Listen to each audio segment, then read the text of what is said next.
रे। आदिकालसी जंगल में रह जयामु आदिवासी जंगल रखवाला रे।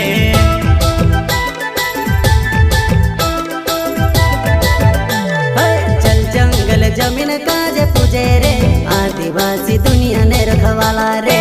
बाप देव खतरी काजे पूजे रे आदिवासी सबसे निराला रे।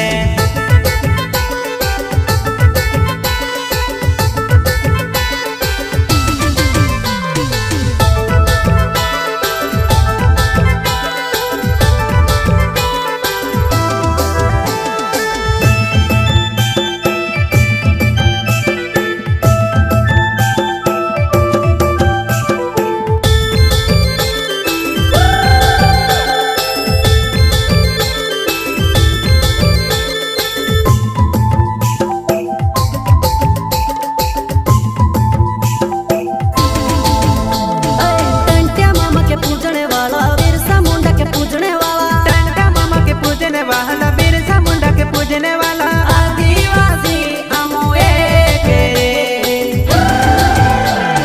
हाथों में धोंदेली बिलखावाला रे आदिवासी जंगल रखवाला रे।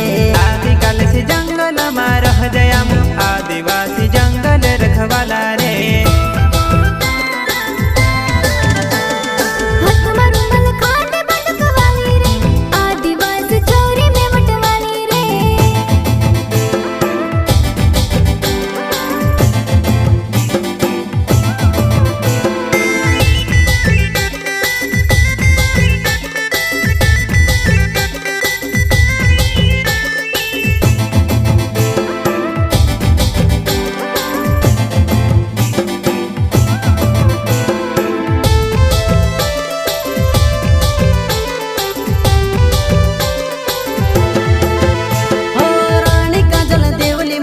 बाबा देव